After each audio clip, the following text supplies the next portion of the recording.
dahsyat saudara ya. Ya tadi Tuhan waktu saya masuk ke kamar, kamu tanya sama istrimu, aku taruh satu hal di hatinya. Dulu, tenang. Ketika saya ngomong sama dia, hah? Katanya, Tuhan gak ngomong apa-apa. Dalam hati aku, gak mungkin, udahlah aku tak mandi dulu. Setelah saya keluar, iya Tuhan ngomong sesuatu. Oke, nanti sampaikan. Kadang ketika kita berjalan dengan Tuhan, ada beberapa hal yang bisa mendadak Tuhan teteskan di roh kita, dan itu mengubah manuver hidup kita. Tugas kita yang menjadi bagian dari kita adalah fleksibel lah dengan Tuhan.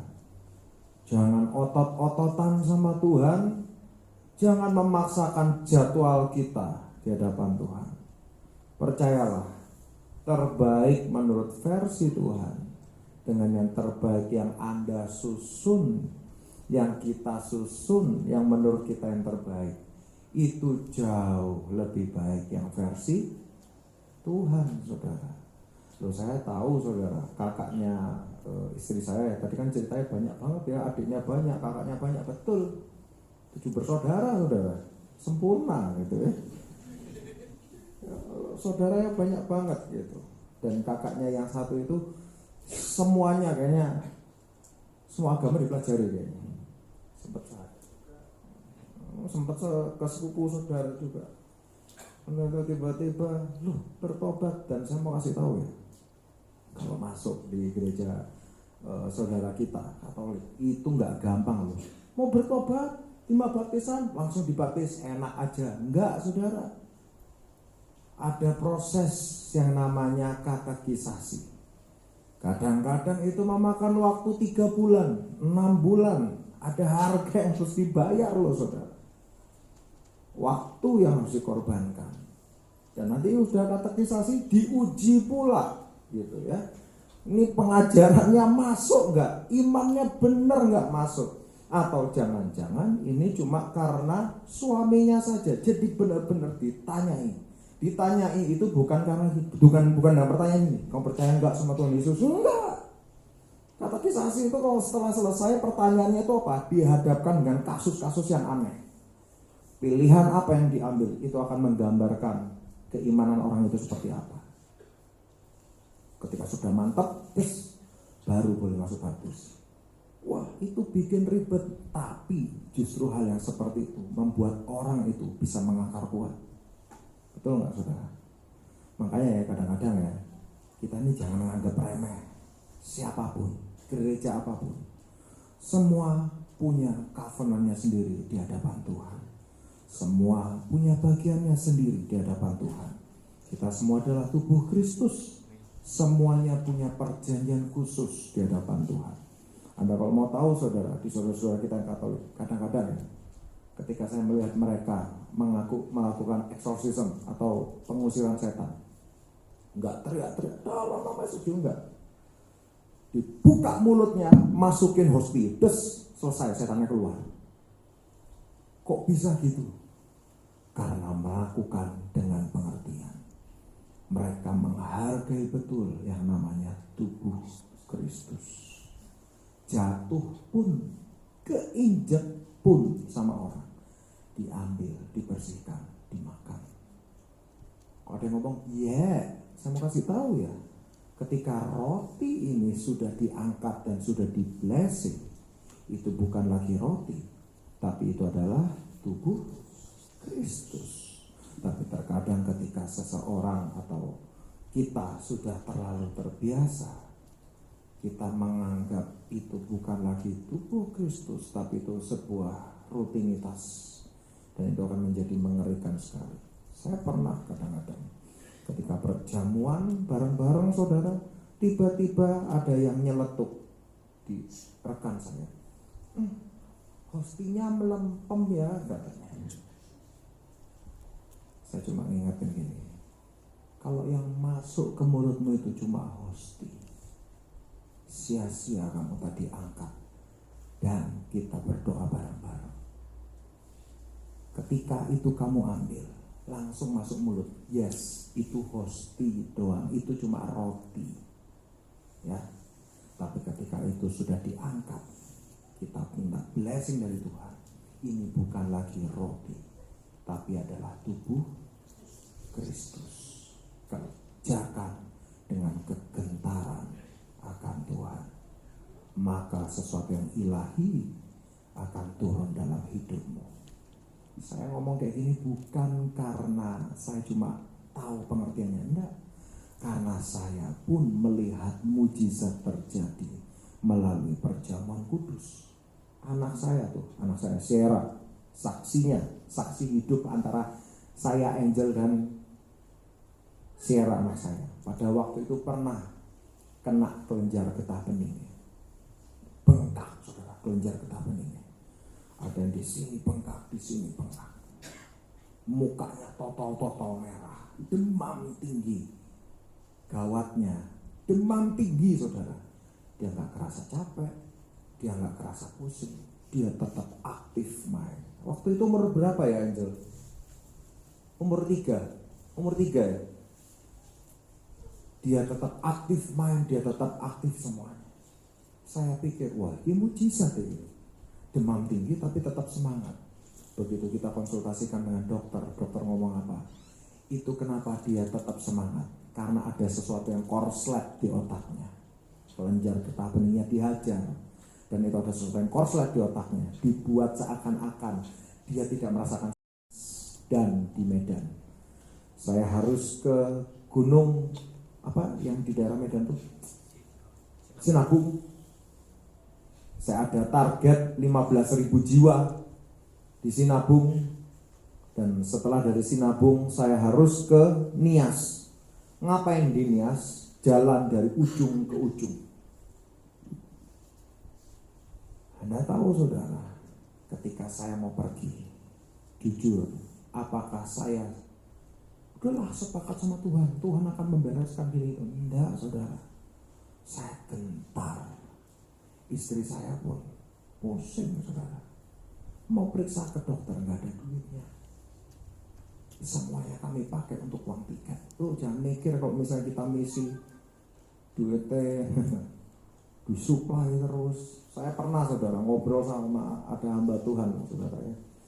Kita ketemu di pelayanan di lapas, lalu dia ngomong, wah sering pelayanan, nanti ajak saya ngomong sama dia ketika pelayanan ke Nias waktu itu, pelayanan ketiga kalau nggak salah ke Nias. Ayo Pak, mau ikut, kita mau pelayanan ke Nias. Oh iya, ayo, saya pengen ikut. Terus saya ngomong, tiketnya segini, harganya segini. Nanti di sana kita hidup melalui iman. Karena kalau misalnya sampai kita nggak bisa makan atau kayak gimana, kita percaya Tuhan akan mencukupkan semua. Bingung, saudara. Loh, ini tiketnya bayar sendiri ya? Dia nggak ngerti. Namanya proses itu tidak ada sesuatu yang mudah, tapi sesuatu yang mahal. Di situ ada proses dan ada keindahan. Tanya sama Bapak Winoto. Ketika kita pelayanan ke pulau-pulau, beliau pelayanan ke pulau-pulau, kita selalu melihat mujizat, betul? Orang yang stroke, orang yang pincang mendadak sembuh di depan kita. Dia yang sakit sembuh, kita yang doa juga kaget. Wah, sembuh Pak. Kita gini, loh kok sembuh gitu ya. Saya masih ingat pertama kali saya nggak bisa jalan. Saya tuh di Nias ya. KKR tahu, saudara? KKR di Nias gimana caranya? Oh, bayar ini sound system. No, saudara. Kita cuma ngomong sama hamba-hamba Tuhan. Hamba-hamba Tuhan tersebut membawa kami ke tempat yang paling ekstrim kuasa gelapnya. Untuk apa? Diuji. Oh, jadi proses yang tertulis di Wahyu 2, jemaat Efesus. Dan mereka kehilangan api mula-mula pada waktu itu. Tapi puji Tuhan, api mula-mulanya kembali dibangkitkan. Anda tahu, saudara, dibawa ke tempat yang ekstrem. Saya agak ngerti. Hari ini juga Pak, nanti sore kita KKR. Wih, canggih. siang baru ketemu, ya kan? 2 jam kemudian dikumpulkan dengan hamba-hamba Tuhan, sekitar 22-24 hamba-hamba Tuhan di sana. Saya waktu itu dengan Bapak Boas. Beliau kan wajah yang membuat hamba-hamba Tuhan yang gimana gitu ya, senyumnya gitu ya. Saya disalami sama hamba-hamba Tuhan itu. Shalom Pak, hamba-hamba Tuhan itu Pak. Ya shalom. Gak dianggap saudara. Begitu ke Pak Boas, wah shalom Pak, kami punya proposal. Di muka pengusaha ya, Pak Boas ya. Wah begitu ke sana ya, pulang bawa banyak proposal. Oleh-oleh dari tanah Kanaan saya bilang ya, bawa anggur gitu. Lalu saudara, ketika kami ditaruh di tempat yang ekstrim, kita nggak ngerti waktu itu. Begitu kita mau pelayanan, saya nanya, loh ini nanti orang-orang ini sudah tahu jam segini nih mau KKR. Soalnya saya bingung saudara, dibilang jam 7 KKR-nya, jam 6:30 itu masih baru beres-beres sound system. Sound systemnya tahu saudara, speaker ditumpuk 2, tancepin ke mic, tancepin ke keyboard, selesai. Simpel sekali. Dan saya nanya, ini sudah dijadwalkan sebenarnya? Ya belum lah, kamu baru datang.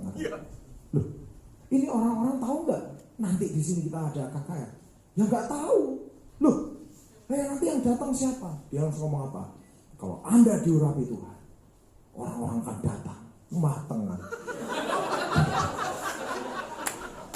Kalau Anda diurapi Tuhan, orang-orang akan datang, mateng aku. Nah terus gimana Pak? Ya gimana? Pokoknya kita pujian penyembahan sampai jam 7:30. 7:30 Anda sampaikan firman Tuhan. Kok perlu buat sesuatu yang ekstrim? Waduh, Tuhan Yesus, jauhkan saya dari orang-orang model seperti ini Tuhan. Itu orang mengerikan saudara. Mereka semua dengan tampang yang dingin, duduk di belakang saya. Sementara saya dengan Pak Boas dipajang di depan saudara, duduk kayak gini. Di depan kami gak ada orang. Di sini speaker cuma nyanyi, ku menang di dalam Yesus Tuhan. Yes Tuhan, aku menang dalam hatiku saudara. Tapi bisa gak ini? Anda tahu saudara, pertama kali yang datang saudara, saya gak mau melebih-lebihkan saudara, ini sesuatu yang dahsyat menurut saya. Ketika mic dipindahkan ke saya melihat mukjizat yang sangat ajaib. Speaker jalan terus, dan yang datang 8 orang. Gak mau melebih-lebihkan saudara. Nah ya itu ajaib nggak? Ajaib. Speaker segede gitu ya, diteriak-teriakan, ayo di sini ada KKR ya, datang, Anda akan dimerdekakan. Yang datang 8 orang, itu menurut saya ajaib saudara. Ajaib gitu. Begitu begunya orang-orang di situ. Begitu saya disuruh sama mereka maju, itu saudara, saya pakai tali. Rupanya penampilan saya sangat mencolok. Anda tahu saudara, kita khotbah. Mereka sibuk, ada jajanan di sana, jualan snack apa, di situ ada jualan apa. Rupanya bakso dan jajanan lebih laku daripada khotbah saya. Lalu tiba-tiba ada tombak saudara, kira-kira 2 kali dari pulpen ini. Itu saudara, pelan saya, saya pikir apa ini? Di atasnya ada tali atau enggak? Enggak ada, melayang saudara, pelan. Dalam hati saya, wah santet ini. Darah Yesus, dalam nama Tuhan, stop. Ketika Saya ngomong kayak gitu. Semua orang ngeliat di mana tangan saya menunjuk. Dan rupanya mereka ikut nunjuk-nunjuk. Loh, dalam hati saya kaget saudara. Tak kira di alam roh. Cuma saya doang yang lihat. Ternyata semua juga ngelihat saudara. Loh, gak main-main saudara. Kalau di alam roh, ya kadang-kadang begitu masuk mungkin efeknya apa? Ya paling banter mencret lah ya. Gitu. Oh, tapi mereka targetnya mati. Ketika kita pelayanan, ada yang namanya jubah pengkafaran yang dari Tuhan. Loh kok jadi mencret itu piye Pak? Loh, mereka targetnya mati saudara. Tapi begitu masuk, itu dinetralisir sedemikian rupa saudara. Paling bantan, apa? Mencret. Oh, tapi ini kok dalam bentuk fisik saudara. Nek kelilipan ya kelilipan saudara ya. Tinggal nonton stop saudara. Rupanya orang-orang melihat. Saya kembali bergidik saudara ya. Bergidik kenapa? Lu rupanya ini benda fisik saudara. Benda fisik. Kita tengking sama-sama. Terus hilang saudara. Dari situ Tuhan bilang, stop khotbah. Khotbahmu gak payu. Baksonya lebih enak, mie babinya juga lebih gurih daripada khotbah. Kamu panggil mereka yang sakit, adakan kesembuhan ilahi. Ngomong apa saudara? Saya nggak mau ngomong panjang lebar. Siapa yang antara saudara yang sakit? Kita akan melihat kesembuhan ilahi saat ini. Amin, yes. Saudara, begitu hal ini terjadi, minimal saudara ya, rumah sebelah sini, rumah sebelah sana, rumahnya dekat-dekat, mereka langsung tahu, langsung datang. Rupanya saudara, hamba-hamba Tuhan ini, jemaatnya gak boleh muncul. Suruh nyumput di rumah yang sebelah sini dan sebelah situ. Mereka langsung muncul semuanya. Iya, keluar dari lubangnya dalam hati saya ya. Begitu mereka semua muncul, hati saya rodok gregetan sama hamba-hamba Tuhan yang berusaha menjebak saya mungkin ya. Begitu mereka melihat ini benda fisik santai saudara, mereka melihat dengan mata ke mata kepala mereka sendiri. Saya nanya sama mereka, siapa yang hari ini mau melihat kesembuhan? Wah, angkat tangan semua. Hamba-hamba Tuhan, yes, yes katanya ya.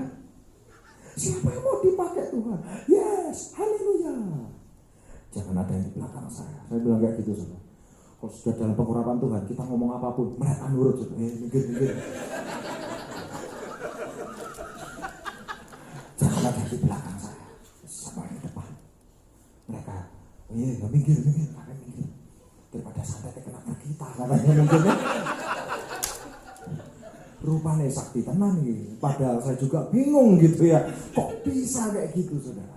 Tapi itulah ketika Anda melayani Tuhan di luar, ada yang namanya pengkafaran yang dari Tuhan.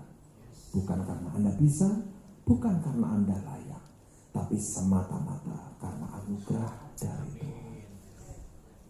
Mereka semua maju ke depan. Mereka lompat-lompat. Yes, haleluya. Siapa yang mau ngomong? Yes, haleluya. Siapa yang mau melihat bahwa Tuhan pakai saudara? Yes, haleluya. Baik saudara, saya bilang, semua yang kena kuasa gelap, semua yang kena penyakit, semua yang berdiri di sebelah kanan saya, pemisahan terjadi. Wah, sing kerasa sakit, linu-linu, ya, pegel-pegel, pindah semua ke kanan. Yang sehat ke kiri saya. Kalau Anda sehat, ngaku-ngaku sakit, jangan kaget. Pulang, Anda sakit-sakitan. Yang tadi di sini berdiri, pindah ke sini. Timbangannya aku pulang sakit semua katanya. Pindah saudara ya. Saya dikasih hikmat sama Tuhan. Berdoa, minta kuasa, dan kita berdoa untuk orang-orang yang merasa sehat. Kita minta kuasa kesembuhan dari Tuhan turun atas hidup mereka. Anda percaya? Amin. sudah terima kuasa dari Tuhan. Yes. Saudara-saudara yang sebelah kiri saya, doakan mereka yang sakit. Itu hamba-hamba terdepan kurang ajar. Mereka sembari bahasa loh, dorong-dorong. Yang paling tengah saudara bingung, dorong-dorong. Dalam hati saya, kena loh. Anda tahu saudara, sementara mereka dorong-dorongan, saya ngomong, mendadak ada satu orang ibu-ibu tua dituntun jalan. Karena saya KKR itu benar-benar nggak di panggung, di teras rumah orang, saudara. Benar-benar di terasnya. Lah ini ada ibu-ibu dituntun sama pemuda. Saya pikir ini yang punya rumah. Ya saya kasih jalan, saya bantu naik. Ayo naik bu. Gitu. Dia ngomong mau duduk katanya. Langsung pemuda ngasih tempat duduk. Dan dia duduk di sini. Setelah dia duduk, saya merasa aneh. Kenapa ibu-ibu ini duduk di sini gitu? Barusan yang di sini saya suruh turun, ini duduk di sini. Lalu saudara, bu kenapa bu? Dia ambil mic saya saudara.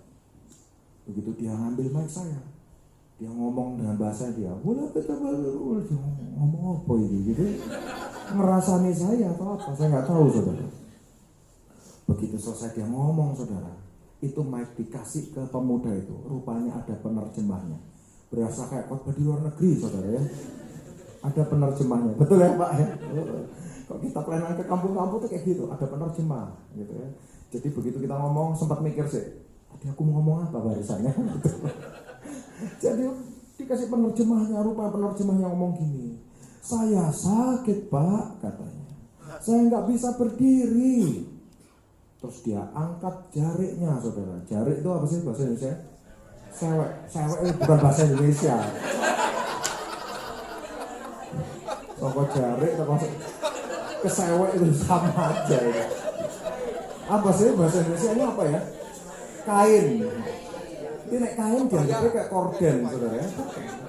Jarik itu apa sih? Sarung.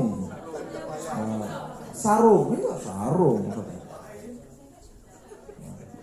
Yang nggak ngerti sudahlah ya. Anda pelajari sendiri gitu. Apa itu jarik gitu ya? Ya pakai kain itu saudara. Kain itu diangkat saudara ya, jarik itu. Begitu diangkat saya shock saudara. Kakinya kecil sekali saudara. Begitu lihat kakinya itu, udah bu jangan tinggi-tinggi ngangkatnya bu.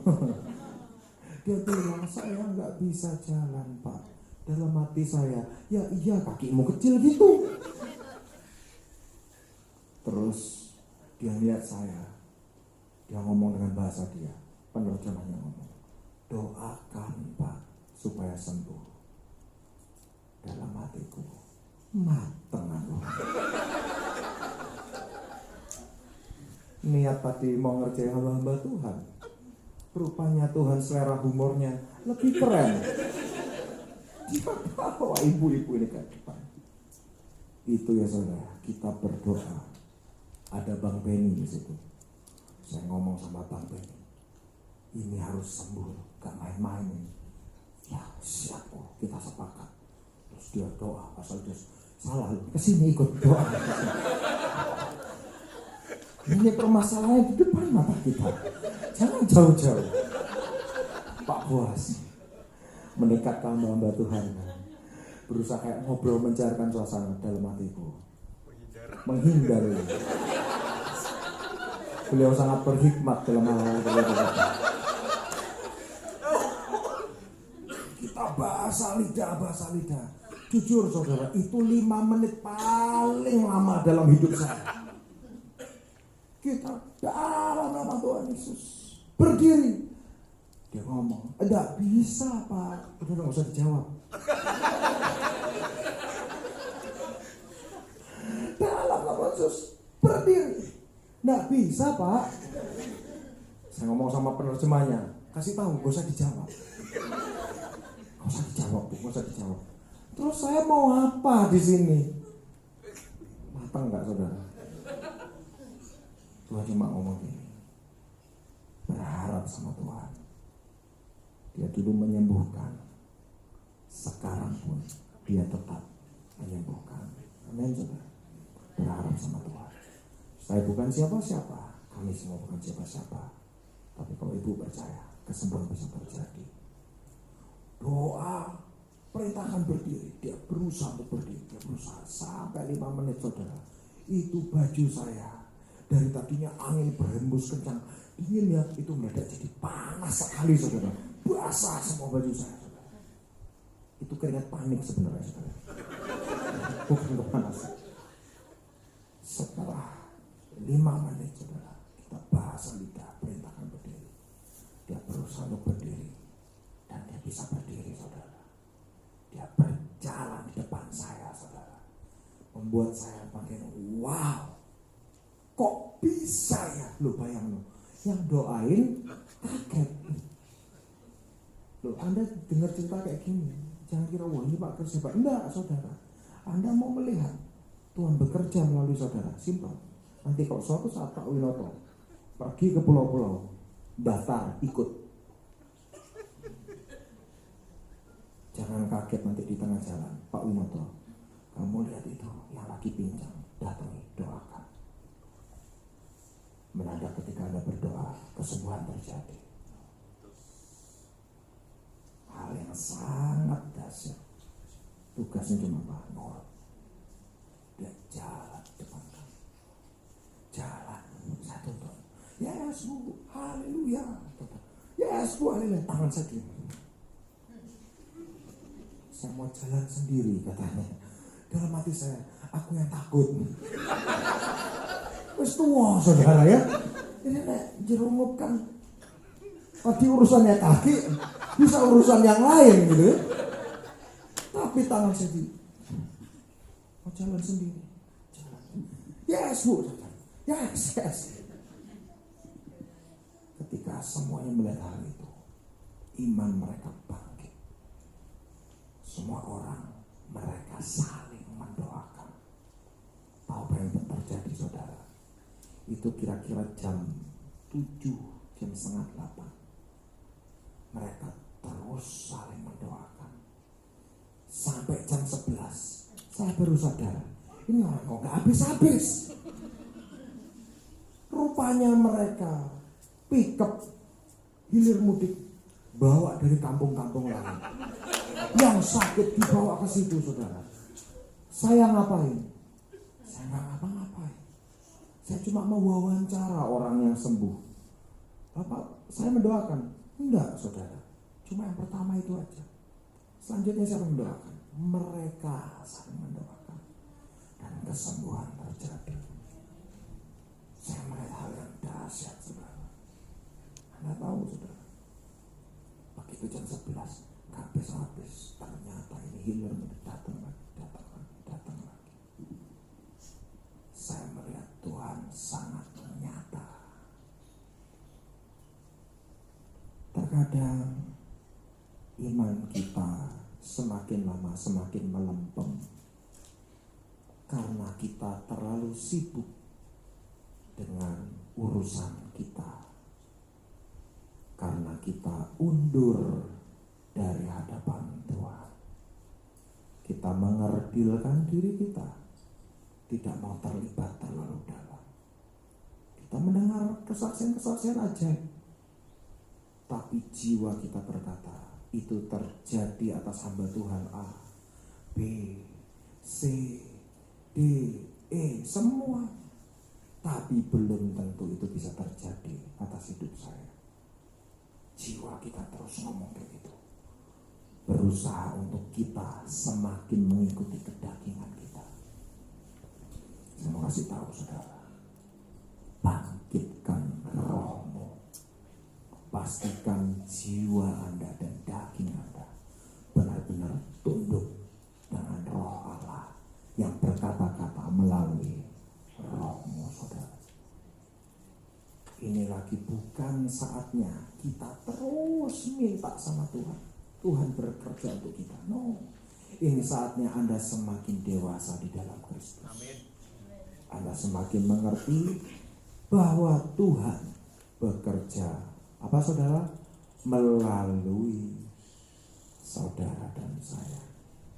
Itulah yang disebut sebagai kedewasaan, saudara. Ya, Anda mau melihat mujizat, nggak usah bingung nyari di YouTube dan lain sebagainya. Wah, hamba Tuhan ini khotbah, ada kejar, cuma pengen lihat mujizat, kesaksian dan sebagainya. No. Anda mau melihat mujizat, persiapkan diri Anda, bekerja di ladang Tuhan. Tuhan akan bekerja melalui hidupmu. Amin, saudara. Kalau misalnya Pak Winoto suatu saat bisa kesaksian, saudara, wah, saudara, dahsyat, saudara. Kadang kita juga kalau pelayanan kita yang bingung ya Pak. Kita yang bingung melihat orang yang benar-benar dari kecil nggak ada gendang telinganya, mendadak telinganya kebuka. Bisa dengar suara saya, jangan keras-keras kalau ngomong. Bayangin saudara, orang budak bisa gitu, jangan keras-keras. Jangan keras-keras. Sakit kuping saya. Bisa dengar suara saya? Bisa katanya. Karena bayangkan saudara. Loh Pak, kenapa kalau waktu saya sakit, flu, batuk, sariawan, aku doa nama Yesus sembuh, kok nggak sembuh-sembuh? Ingat saudara, mujizat itu ada bukan untuk keinginan daging kita, bukan untuk keperluan daging kita, tapi untuk kemuliaan Tuhan dinyatakan. Mujizat itu ada supaya orang mengenal kasih Tuhan, orang mengenal kuasa Tuhan itu nyata. Jujur, kenapa kadang-kadang kita praktekkan hidup kita nggak sembuh? Karena apa kadang-kadang? Kadang-kadang karena itu cuma kita malas ke dokter. Ke dokter mahal, ada dokter Yesus, gratis lagi. Kita pakai sedemikian rupa untuk kedagingan kita. Tapi begitu sembuh, lupa kesaksian. Itu sama seperti talenta yang dikubur dalam tanah. Ada yang di dalam hati Anda bertanya, Pak, tadi kakak cerita tentang anak Bapak, apa yang terjadi Pak? Iya, saya juga baru ingat saudara. Anda tahu saudara, anak saya ini Sierra ini saudara. Ketika dia kelenjar getah beningnya kena, saya mau berangkat. Itu yang tadi yang dinias yang terjadi saudara. Tapi sementara saya dinias melihat mujizat di depan saya, hati saya masih bergumul tentang anak saya yang di Bandung. Istri saya teleponnya, apa ini yang gimana? Kita takut saudara. Sampai akhirnya, sebenarnya waktu saya berangkat, saya ngomong sama dia, umur 3 tahun saudara. Dek, tiap hari perjamuan. Loh saudara, kok melakukan perjamuan dia gak ngerti, susah, kita kasih pengertian. Saya ngomong sama dia, ini kalau diangkat bukan lagi roti, tapi ini adalah tubuhnya Tuhan Yesus, ini adalah darahnya Tuhan Yesus. Kalau ini benar-benar tubuh dan darah masuk ke hidupnya Sarah, apa yang terjadi? Dia jawab dengan polos, Sarah jadi Superman Pak. Saya udah bingung, tapi ya benar saudara, ya kan? Saya jadi Superman, betul. Ya, ngerti? Dia berarti ngerti kan? Sesuatu yang ilahi masuk, dia akan menjadi ilahi. Amin. Kerjain terus. Saya mau kasih tahu saudara, suatu saat saya ada berkat. Saya ngomong sama istri saya, ini ada uang, periksain anak kita ke dokter. Karena sebelumnya diperiksa, di scan apa segala macam, hasilnya mengerikan. Saya ngomong sama dia, periksa lagi. Dia bilang, aku beriman kok sembuh. Yes, kita beriman sembuh, tapi kita harus tahu sudah sembuh apa belum. Iya. Kalau kita beriman, kita harus tahu jalan nggak iman kita, sembuh. Itu saudara. Begitu dibawa ke rumah sakit, dia harus diambil berapa tabung darahnya untuk dicek. Dia nggak apa-apa, dapat permen, dapat es krim kalau nggak salah. Kita orang tua yang deg-degan hasilnya gimana. begitu di-scan semuanya. Nggak ada bekas pembengkakan, nggak ada bekas ini, semuanya normal. Total merah itu mendadak hilang semua. Dari situ saya melihat mujizat juga bisa terjadi melalui apa? Perjamuan kudus. Anda kalau mengerti betul dengan apa yang saya ceritakan, saudara, Anda nggak akan bermain-main ketika Anda melakukan perjamuan kudus. Anda tidak akan menyisakan darah Yesus yang Anda makan, yang Anda minum. Banyak kan orang, masih ada sisa, dibuang. Masih ada sisa, dibuang. Saya ngomong sama anak istri saya, biasakan tidak ada yang terbuang. Kadang-kadang masih ada sisa dikit, kita campur minyak, buat pengurapan sekalian. Jadi nggak ada yang terbuang. Itu darah Yesus. Jangan ada yang terbuang. Bukan lagi anggur, tapi darah Yesus. Amin, saudara. Amin. Saudara, sebenarnya hari ini Tuhan mau mengingatkan kita semua. Ada beberapa hal yang sangat penting yang harus mulai kita pelajari di masa-masa akhir ini. Ternyata ada, dalam tanda kutip, penyakit kekristenan yang mulai terjadi. Apa itu, saudara? Kita buka secara singkat, saudara. 2 Timotius 3. 2 Timotius pasal yang ketiga, ayatnya yang ke-1 sampai ke-7. Saudara sadar tidak sadar, ketika saatnya harus terjadi, ini akan terjadi. Anda mau perangi kayak gimana pun, ini sudah menjadi schedule, saudara. Kalau Anda perangi, ya Anda perangi schedule-nya Tuhan. Tidak bisa. Tapi ketika kita mengerti, tadi saudara istri saya sudah mengingatkan bahwa minta hikmat. Nanti Anda juga buka di dalam Wahyu 13. Di masa-masa akhir itu, yang terpenting adalah hikmat. Kalau kita tidak berhikmat, kita akan masuk ke dalam mereka dengan sangat mudah. Nah, apa yang terjadi sebenarnya di masa-masa itu? 2 Timotius 3 ayat 1 sampai ke 7. Saya akan bacakan. Ketahuilah bahwa pada hari-hari terakhir akan datang masa yang sukar. Manusia akan mencintai dirinya sendiri dan menjadi hamba uang. Mereka akan membual dan menyombongkan diri. Mereka akan memfitnah. Mereka akan memberontak terhadap orang tua. Tuh, saudara ya. Kalau misalnya ada berontak terhadap orang tua, bertobat. Dan tidak tahu berterima kasih. Tidak memperdulikan agama. Tidak tahu mengasihi. Tidak mau berdamai. Suka apa, saudara? Menjelekkan orang. Suka gosip, saudara ya. Tidak dapat mengekang diri, garang, tidak suka yang baik, suka berkhianat, tidak berpikir panjang, berlagak tahu, lebih menuruti hawa nafsu daripada apa, saudara? Menuruti Allah. Secara lahiriah mereka menjalankan ibadah mereka, tetapi pada hakikatnya mereka memungkiri kekuatannya. Maksudnya apa? Tetap jalani ibadah dan lain sebagainya. Mendekat sesuatu ke sisi agamawi, tapi meninggalkan sisi ilahinya. Ini yang mengerikan, saudara. Roh agamawi mendadak sangat kental di masa. Tanda-tanda mujizatnya, mengejar berkatnya, ngejar duitnya. Orang-orang kalau misalnya masuk golongan seperti ini, walaupun kelihatannya Kristen, tapi sebenarnya bukan Tuhan yang bertahta dalam hidupnya, melainkan Mamon. Senangkap, saudara ya. Ini yang pertama.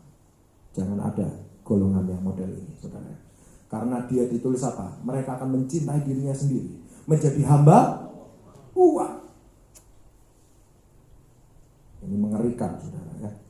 Mereka akan membual, menyombongkan diri. Mereka akan menjadi pemfitnah. Mereka akan berontak terhadap orang tua, tidak tahu berterima kasih, tidak memperdulikan agama. Orang-orang seperti ini, seandainya mereka ada golongan hamba Tuhan, orang-orang model kayak gini, saudara, nunjuk-nunjuk kerjanya. Ini sesat, ini sesat, gue yang benar. Ini sesat, gue yang benar. Gue yang benar, gue yang benar. Semua pesan-pesan yang dia sampaikan, gue hebat, gue benar, gue dipilih Tuhan, orang lain sesat. Kenali tanda-tanda ini. Jangan menjadi salah satu yang ada di dalamnya. Hamba Tuhan, bukan hamba uang. Tuhan yang bertahta dalam hidup saudara dan saya, bukan uang. Amin, saudara. Kita lanjut. Yang kedua, di ayatnya yang ketiga, itu bicara sebenarnya tentang cinta mula-mula terhadap Tuhan yang sudah mulai redup. Hal itu yang akan membawa orang tersebut ketika cinta mula-mulanya menghilang atau meredup, membawa orang itu tidak mengerti namanya mengasihi. Dia berpikir apa? Gua diproses keras, gua harus keras sama orang lain. Kepala gua dulu diinjak, sekarang gua injak kepala orang lain. Ini hati-hati, saudara. Gak punya belas kasihan. Dikatakan apa? Tidak tahu mengasihi, tidak mau berdamai, suka menjelekkan orang. Bayangkan, saudara. Tidak dapat mengekang diri. Garang. Hati-hati, saudara ya. Kalau Anda sudah mulai garang, saudara, lebih baik puasa. Karena begitu Anda puasa, ya kadang-kadang garang, tapi untuk ngamuk entek tenaga, saudara ya. Tidak suka yang baik. Anda bayangkan, saudara, ini hal yang mengerikan. Ketika seseorang kehilangan kasih mula-mula, mendadak dia mengangkat dirinya lebih, menuntut orang lain lebih mudah untuk menyalahkan orang lain. Tidak ada roh pengertian di sana, tidak ada belas kasihan di dalam matanya. Kalau misalnya itu ada dalam hidup kita, segera kebaskan, minta belas kasihan yang dari Tuhan. Amin, saudara.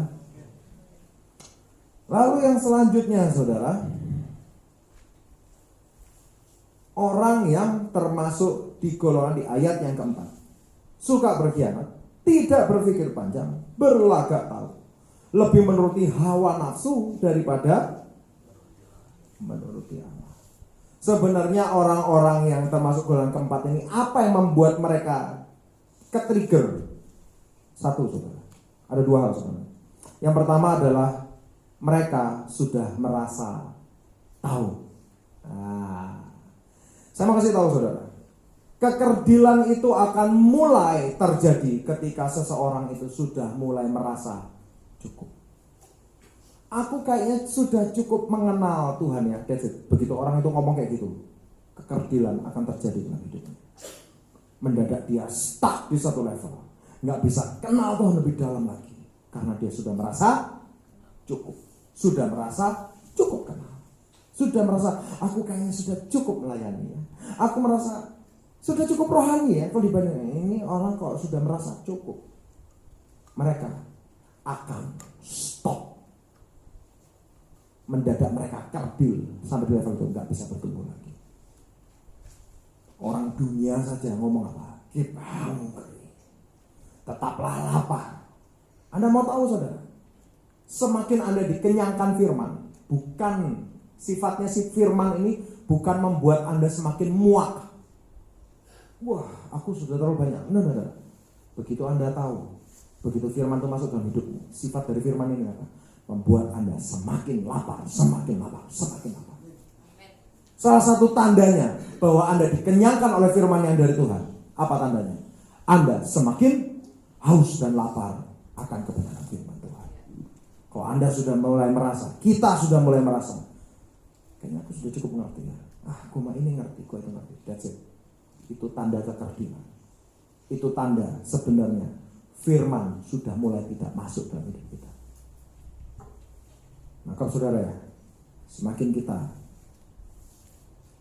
dikenyangkan oleh firman, semakin kita lapar akan kebenaran firman Tuhan. Itu yang pertama dari ayatnya yang ke-4.